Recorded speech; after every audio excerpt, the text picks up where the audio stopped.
Well, hello. Guess what? I have another show for you today. And I am truly excited because we get to learn about someone that I know is rocking and rolling.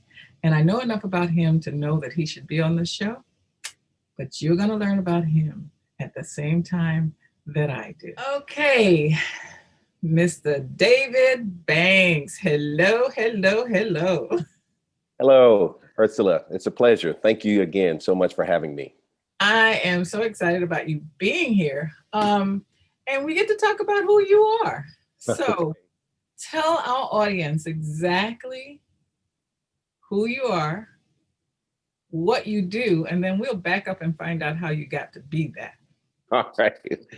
All right. I'm David Banks. I am from Chattanooga, Tennessee. And my whole goal, Ursula, is to impact and empower people to succeed in their personal and professional life in order for them to be productive and fulfilled. So I live through my purpose, and I get the awesome opportunity every single day to fulfill the purpose in my life. So I am a pastor. I have a ministry here in the city. I have a business. Also, I do work with the local government here, conduct training. So I have a very productive schedule. But everything that I do, Ursula, it falls in line with what my purpose is states. So that's why every day is always a great day because it allows me to truly impact people, not only here locally, but as well as globally. So the day that you woke up and discovered that you had this purpose, tell us about that. All right. Well, it happened in the year of 2008. When I was in college years ago, I read several books about purpose. One of my mentors, Dr. Miles Monroe, he had a book about purpose. So I read, always was intrigued about why I was here. You know, I took psychology in college, so always the answer why. Why do people do what they do? What is my purpose? So from reading that book, it intrigued me to let me know I had a purpose, but it never did give me the formula of how to discover my purpose. So I kind of went through a trial and error of various things. And 2008, I really, I guess I cracked the code and discovered my purpose. And my life has never been the same since. Wow. So cracking that code is what you do as a business, helping others to find out what that code is. Exactly, exactly. Wow. I saw what it did to me, Ursula. I saw what it did to my life. One of the biggest things that it did, it put my past in perspective. That's the awesome thing about a purpose. Your purpose puts your past in perspective. You know, I was a counselor for a number of years, and the whole focus of training in counseling was help people deal with their past. But when I discovered my purpose, that was a huge tool that I could put in my counseling uh, formula to help people realize, you know, the best way to bring peace with your past is discovering your purpose. So that's what I did and kind of moved from counseling after that, started a business, consulting, coaching, and really helping people understand what their purpose is. And it's been very rewarding. Okay, so the name of the show is Wisdom and Young Legends. And the idea behind it is that the young man may have the strength and the energy to cut the path, but the old man knows the way. And more, that applies to women too. But this is the first time I heard it, it was said in those terms. So I repeat it to you as I heard it. However, what that means is that when you're talking about discovering your purpose and putting the past in perspective, that seems to intersect with what I like to do. I like to delve into the past and see what happened and got you to be where you are. So a lot of times I will ask, what was 5-year-old David like? Well, wow, excellent question. 5-year-old David. I think um, My mom and dad were married. So I grew up in a two-parent home, but my dad was definitely from old school. So his whole focus from his what his father shared with him was just provide. That's the focus. That's the focus. So that's what my dad did. So as far as the emotional bonding, the confirming, his whole mindset was long as I provide, roof over your head, food to eat, clothes, that.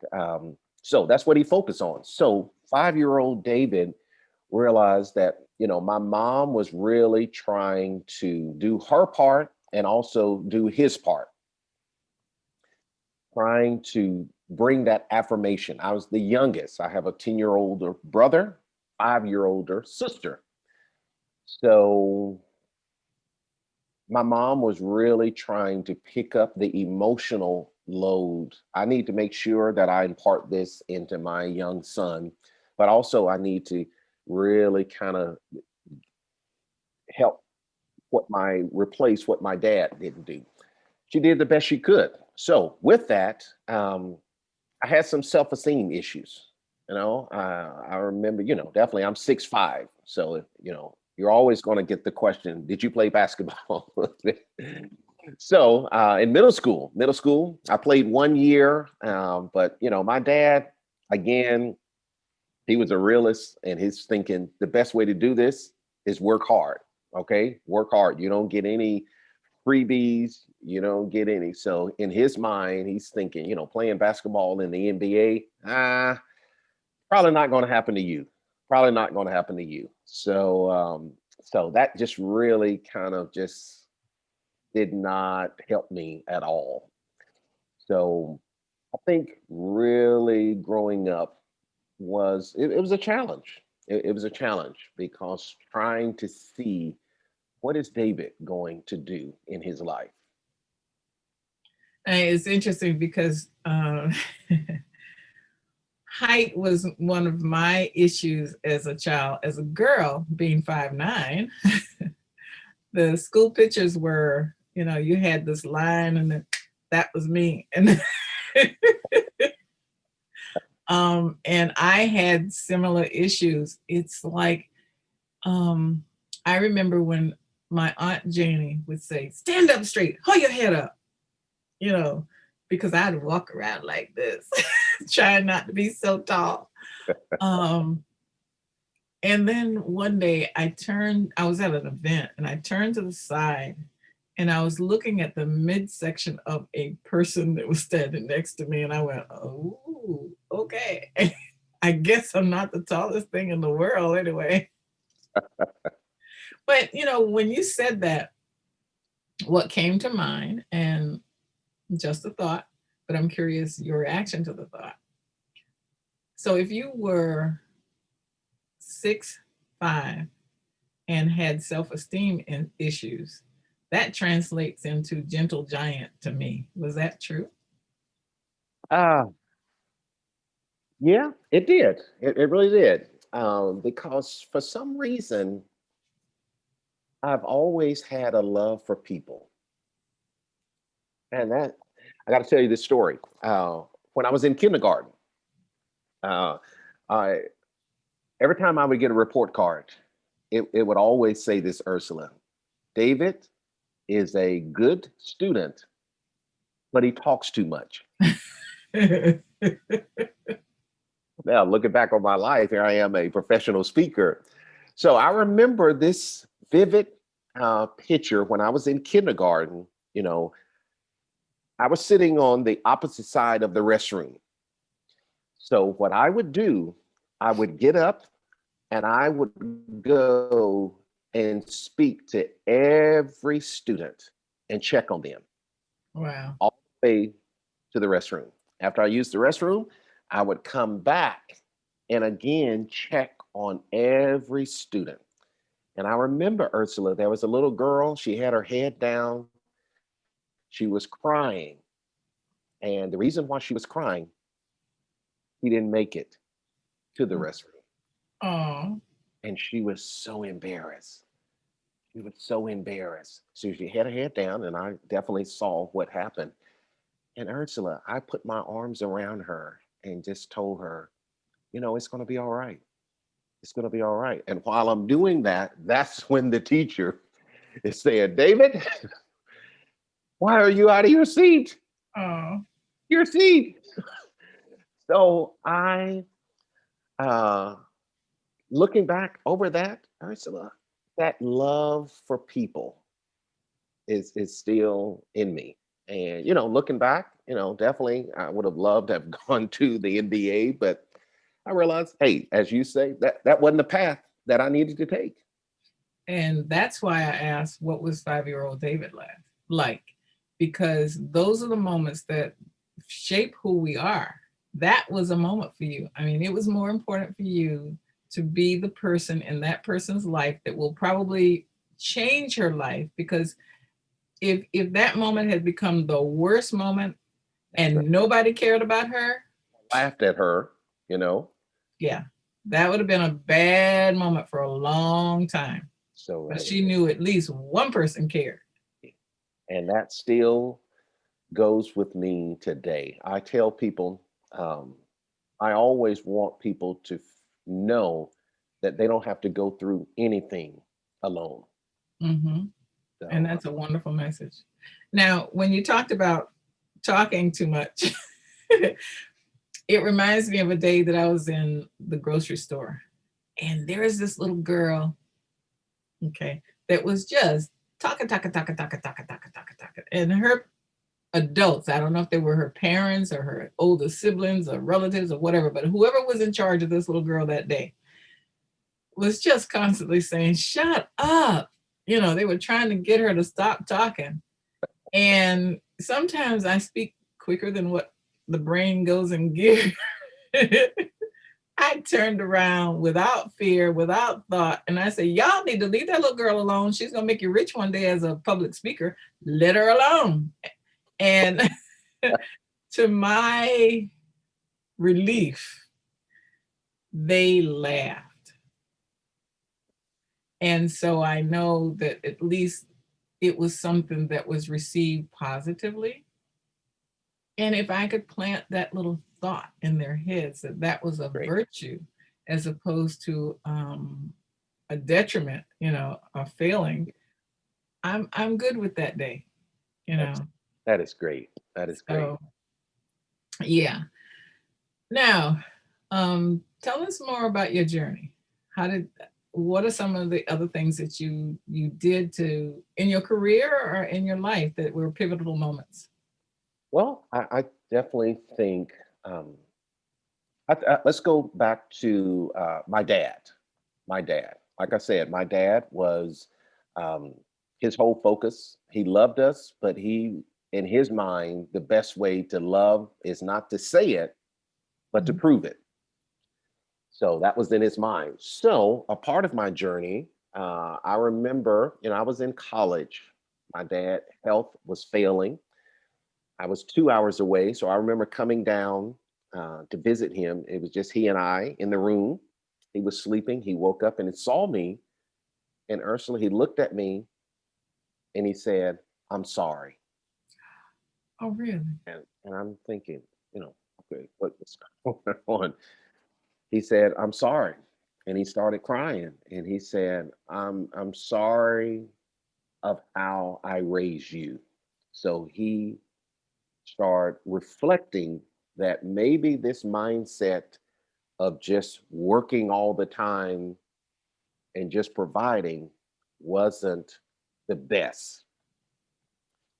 And I didn't know what to do. Ursula, I was just like, okay, because I'm, looking back, and maybe, honestly, maybe I did have some resentment or unforgiveness. But I just kind of threw it in the back and just like, okay, but that's just how he was raised. That's kind of what I chalked it up, you know, looking at my grandfather, that's definitely the way he lived. Mhm. So we had a chance to really kind of bond and really kind of get that corrected.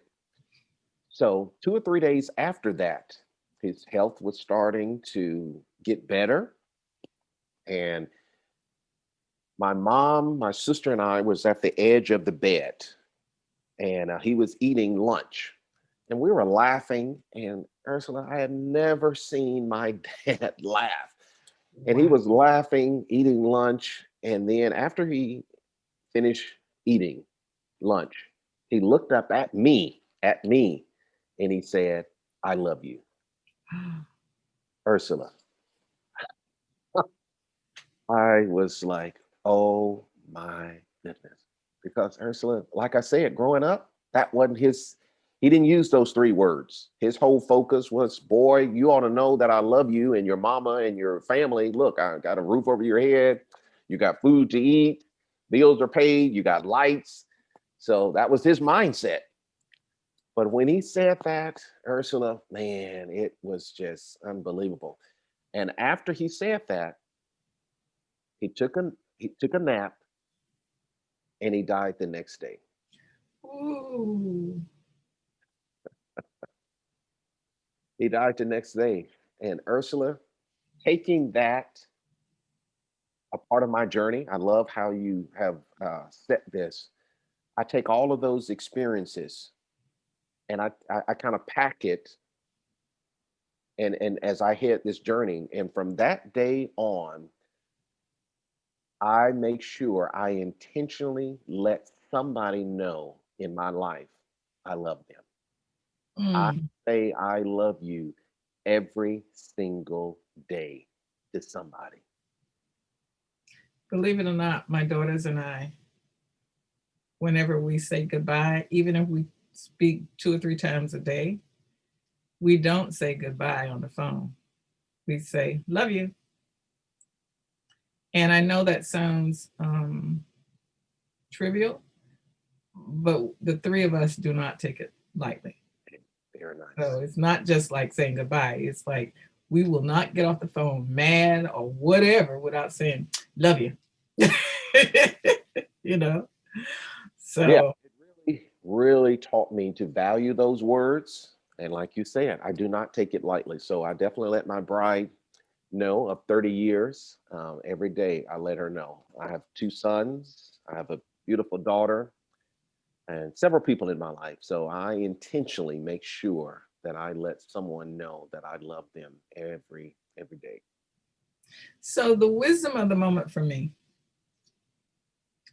is when you talk about what your father was able to do and bring peace in his life at the end, because that's what it was about. Yeah, He right. did what would allow him to comfortably say, life is done.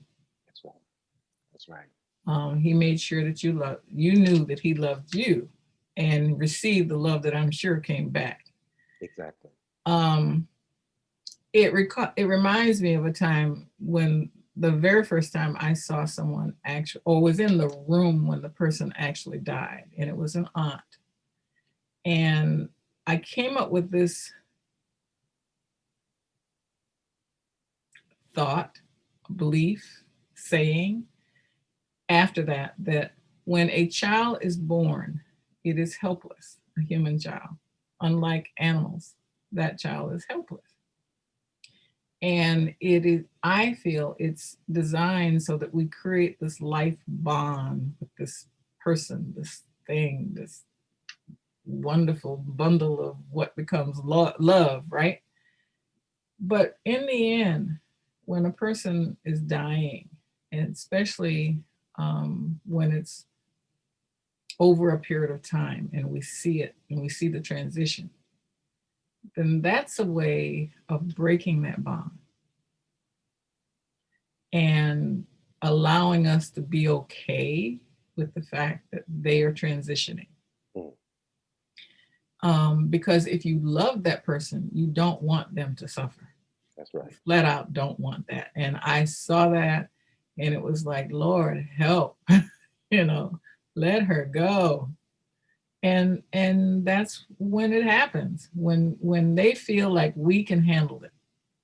It's That's right. amazing how many people let go what, and at a point where you feel like, oh, they had a little bit of control of that, No, so right. I totally agree. I totally agree. you know. So that's the wisdom of the moment for me. When you haven't been through that, you may not be aware of how profound that moment is in all person's life. Anybody that's associated with that moment, it is a very, very unreal, surreal moment, um, when you realize that you're willing to let somebody go. That's right. You know, So true. yeah. So where are you now? Where am I now? Oh, wow. I think really, Ursula, just taking all of the things that I have kind of developed and gathered on my journey and really now turning around and helping others with them.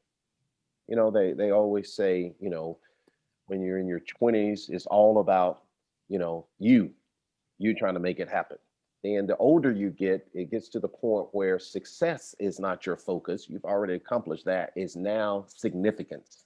Mm, And I think that's where I am, is really um, just really wanting to be significant, leave an indelible mark. One of my mentors, Dr. Miles Monroe, is from the Bahamas, and just learned so much from him, reading his books, getting the chance to meet him in 2010 and 2012.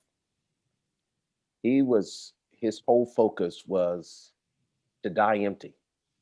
mm, Everything that you've learned throughout your life, you savor it, you enjoy it, but make sure that you give it away.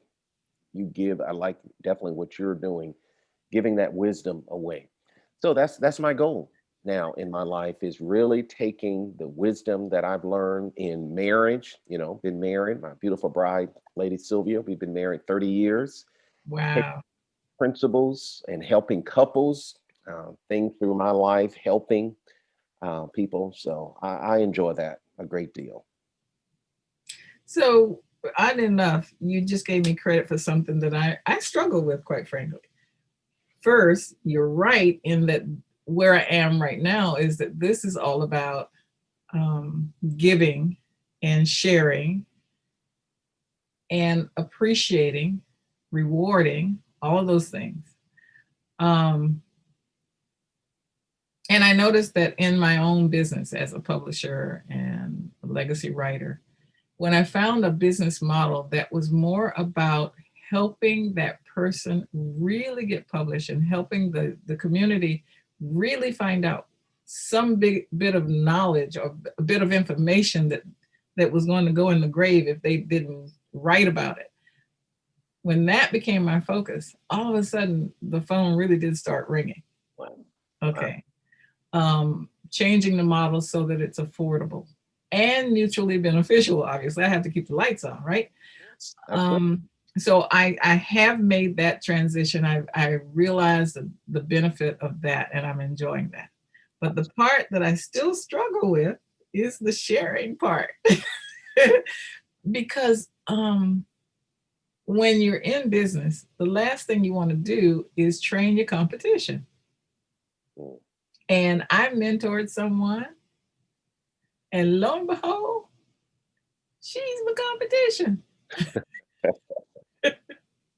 And I won't even say the other thing we have in common because that'll tell you exactly who she is. But uh, how do you do that? How do you how do you make that transition from the selfish to the sharing to the competing? How do you maneuver in that world? That's a good one. That is a good one. Well, I think it's so important to realize what is competition. I think that's the biggest thing. Competition, we have the mindset that is us against them, me against them. But I really think, Ursula, when you know your purpose, there is no competition. When you know your purpose, they become a colleague because no one can do it like you.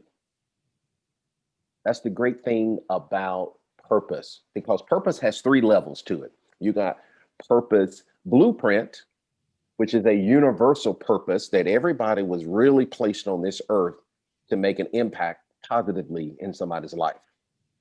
But then there is purpose fingerprint. There is a uniqueness about you, Ersula, your fingerprint. No one in the world has your fingerprint. Someone And can look like you, someone can do something similar, but Ersula, no one can do it like you. So there is a purpose fingerprint. Then the last one is purpose footprint. There are some places you're going to flourish. I don't care what your seemingly competition has. There are some places you are going to bloom that it is strictly for you. It's strictly for you. So I think it's so important to realize this is what God has given you, and it's going to blossom whether everybody in your town does something similar. No one can do it like you. So it's really because when you spend so much time worrying about competition, I think last night we were in the mastermind. Someone shared about the Olympic race where this swimmer lost the race by a second because right before they were getting ready to touch, they looked over at the competition. oh, And by looking over at the competition, they lost the race. So I just learned a long time ago because, yes, there are people doing similar things that I'm doing. But when I understand what my purpose is, um, and I stay in my lane, hey, there are people I'm going to impact, nobody else will. Same with you. There are people that you are going to impact, your competition won't be able to impact them the same. well, it's so funny. Um,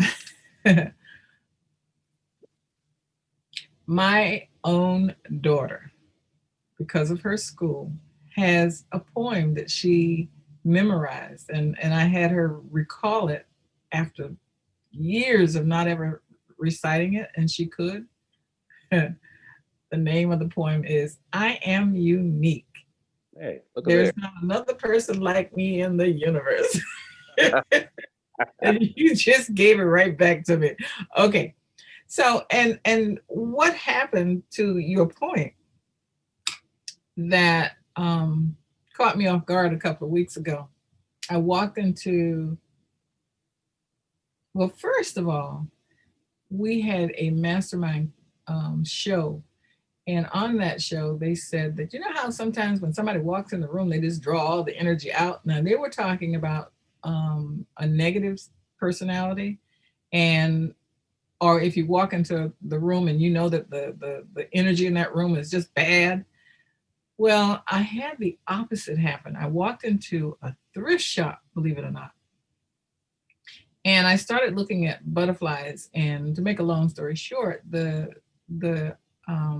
salesperson said, "You like butterflies?" I said, "Yeah." She said, "Okay, hold on." And she left the building, came back. She said, "When I found this," and she was spiritual. She said, "I asked God, who should I give this to?" My goodness. And she said, "And when you walked in the room, the whole atmosphere changed." She said, "It's as if God was walking in with you." I went, "Whoa." Up there. Freaked me totally out. Wow. And even more so, earlier that day, someone that I don't know that referred someone to me said, in recalling my name, they prayed for me that morning. And this woman, and we're talking someone literally I've never, I mean, the first person I've never met, and the two people that I'm talking about has never met. And at the end of this day, that day, this woman asked if she could pray for me. And I went, okay, so am I going to say no? Heck no. So I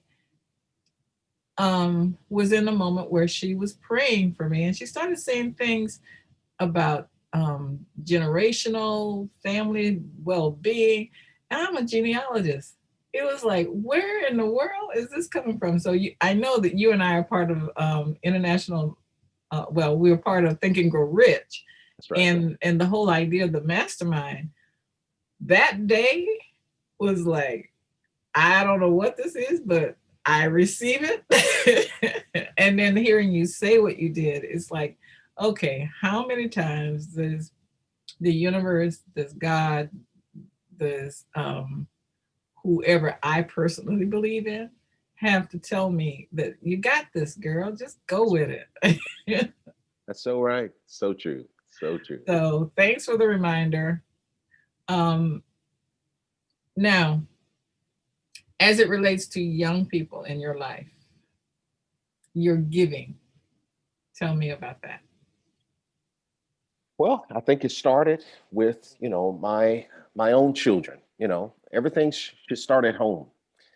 And I remember um, very early on that I really needed to kind of correct some of the things that my dad didn't do with me. And I remember in human growth and development course that I took in college, and it talked about every child, when a child is born, male or female, they're born with three questions. The first one, am I loved? Am I accepted?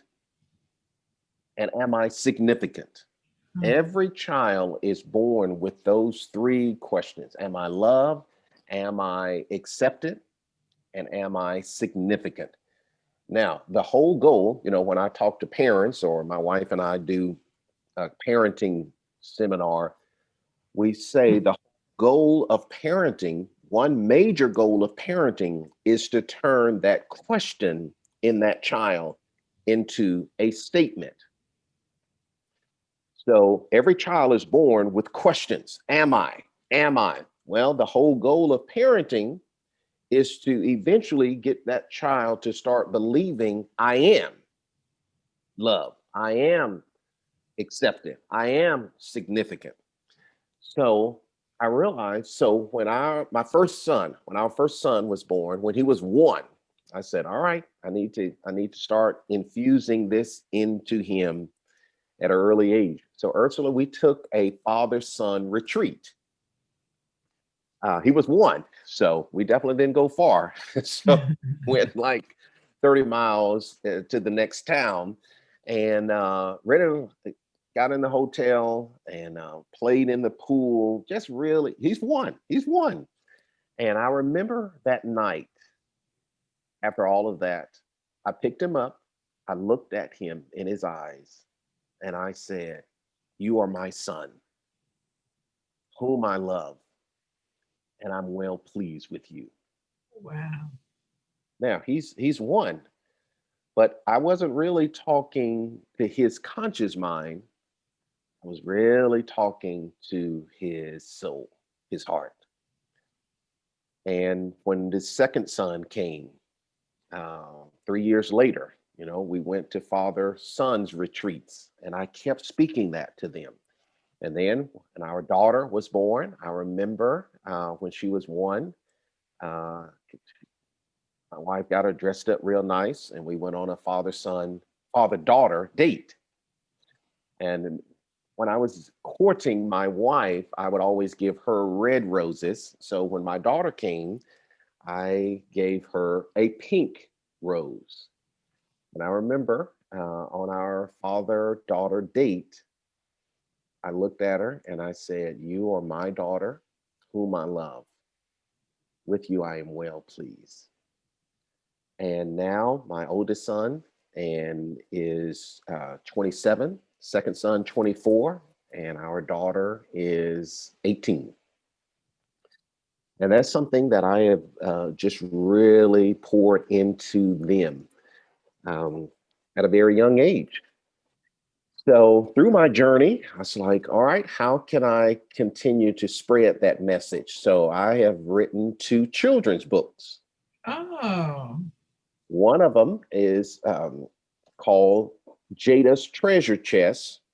The other one is called My Daddy's Coat. The My Daddy's Coat is reference to a little boy. Um, Essence of the book, the little boy, his parents moved to a new location, to a new home, and the little boy saw a suitcase, open it up, and it was a coat. It was his father's coat. And he tried it on and, just trying it out. And he put his hands in his pockets, and there were some notes in there. And the notes, one of the notes said, "You are smart." All of them were you are smart, you are loved. So what the little boy did was take a marker and mark out "you are" and inserted "I am."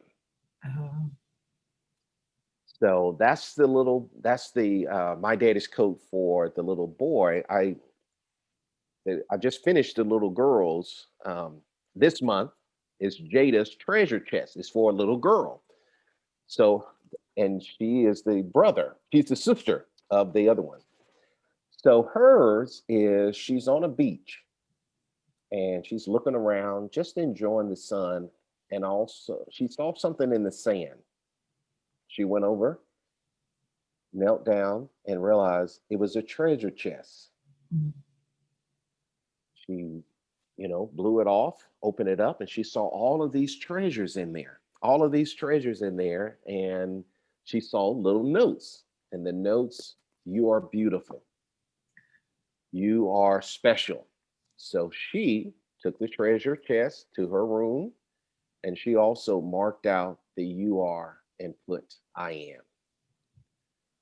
So that is one of my goals, to help parents make sure that they are, and I tell, definitely I've done marriage seminars throughout the US and other countries. And I say, irregardless of how old your child is, some people come to me and say, "Dr. Banks, that's great that you did it with your child, your child at 1, but my daughter's 27 now." It's like, it's never too late. no.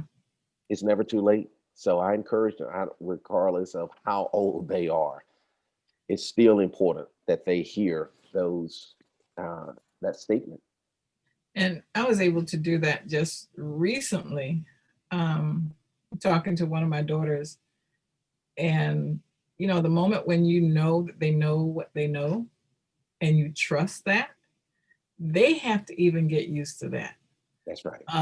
And I distinctly said, "I like what you do. I know you know what you're doing. I trust it. Go with it, baby.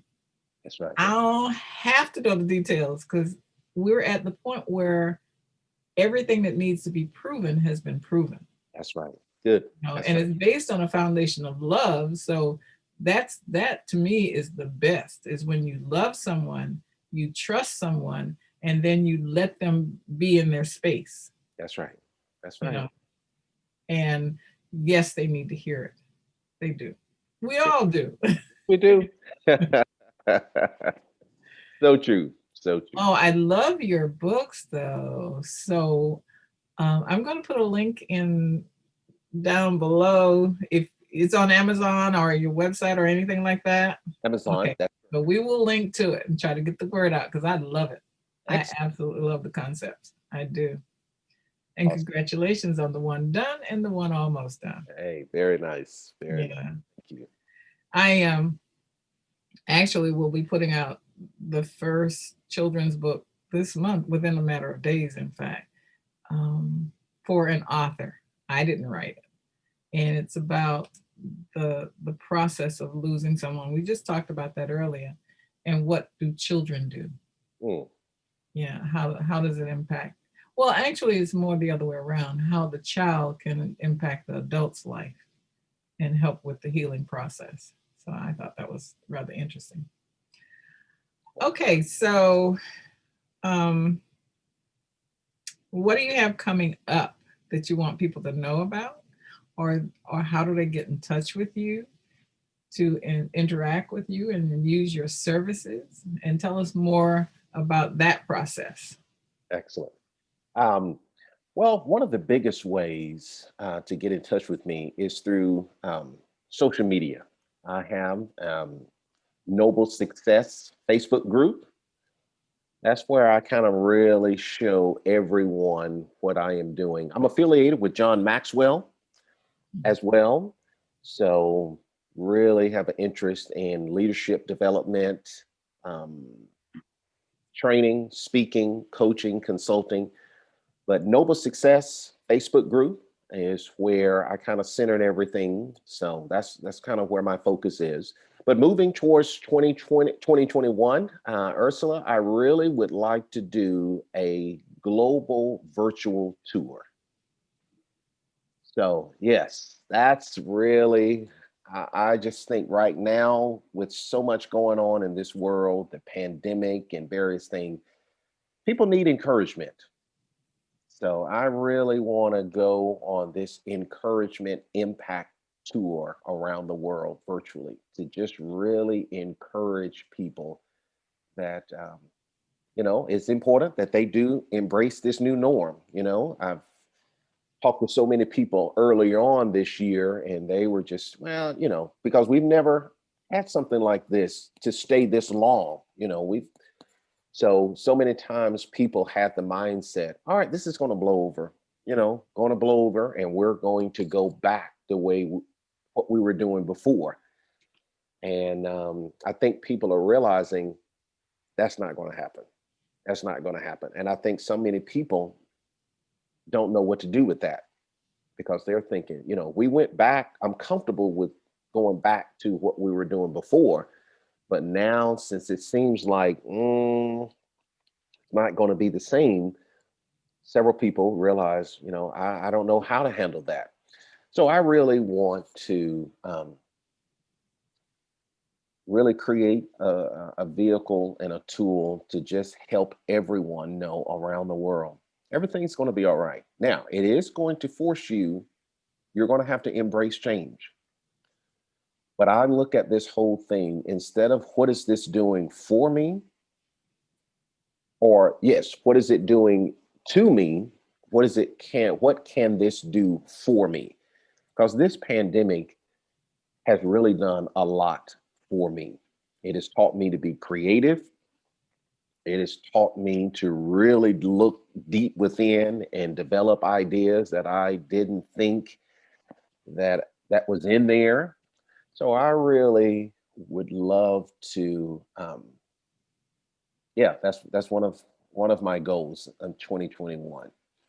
And here recently, Ursula, this week or end of last week and this week, a person said, "Hey, why don't you do a self-reflection and ask people to give you words that this how they see you?" So that Ursula, oh my goodness! So I sent it out on Facebook and asked several people. So I'm collecting all of that and looking at it. I did a spreadsheet and looking at uh, how people view me. And it's quite interesting. It's really because every year at the end of the year, I always take time to reflect because next year this time I don't want to be at this level. I'm always want to always continue to evolve, continue to get better. So those are two things that I'm really working on, just really doing some self-reflection and how can I get better, and then really working to do this virtual global tour of encouragement. That was going to be my next question, to be honest, because you in the mastermind group you talked about that, and I'm fascinated with the whole idea of being global. That is all of our goal to be able to do that. So I'm going to be watching because I love the idea, Excellent. and will use you as an example of how to get it done.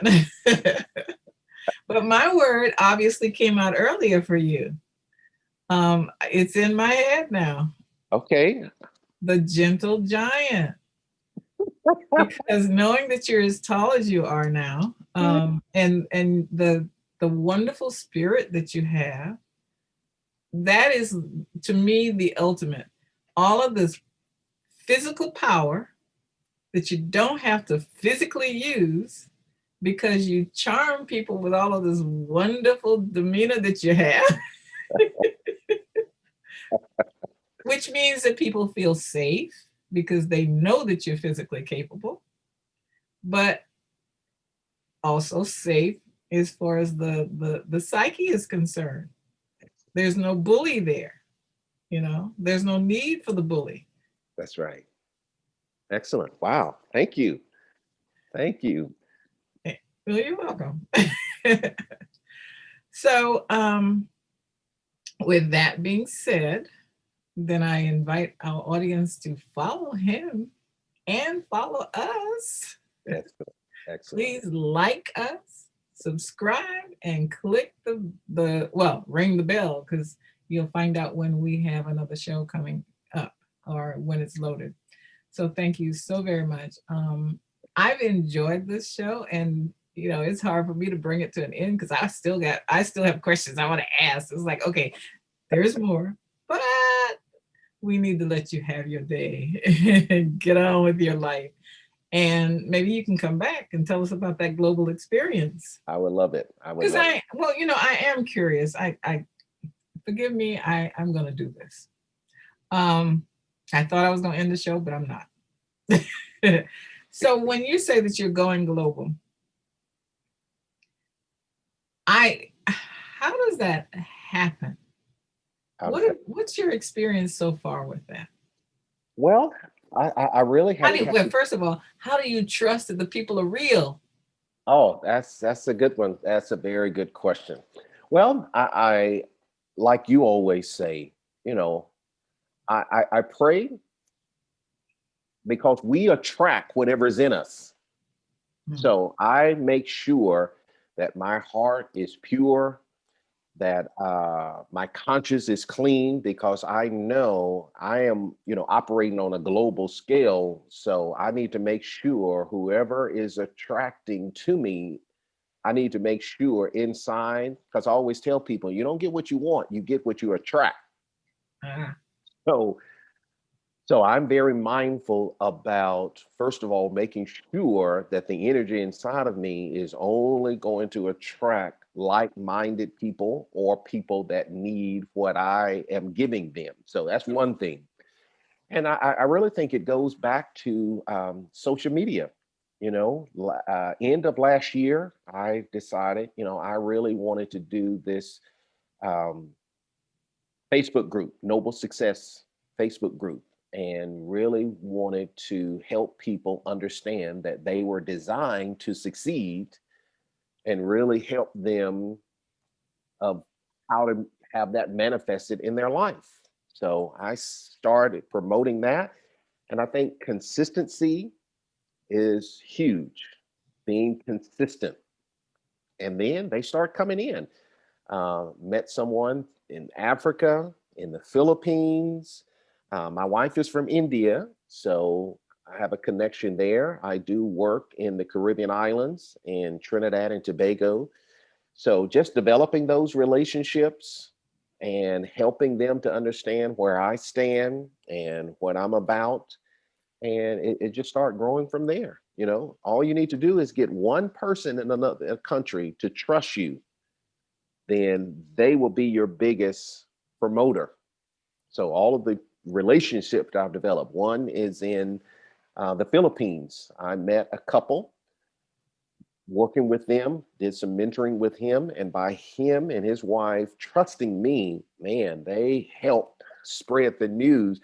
Hey, you need to connect with Dr. Banks, and that's why um, that has grown to that extent. wow. So, you know, one of the things that my social media manager does is that she will take snippets of conversations and extract them. Well, that was an extractable moment. I'm so glad I asked that question. All right. So with that, I will go ahead and end the show and say thank you so very much. I enjoyed this. Thank you, David. It's been my pleasure. It's been my pleasure. Thank you as well. All right. And to our audience, okay. So what did I tell you? Wasn't it a wonderful conversation? And that's what we do here. We talk about the things that make us who we are and how we got here. I'm interested in your story as well. So there is an opportunity for you to be on the show. Contact me and let's talk about it. All right. Wisdom and Young Legends. See you next time.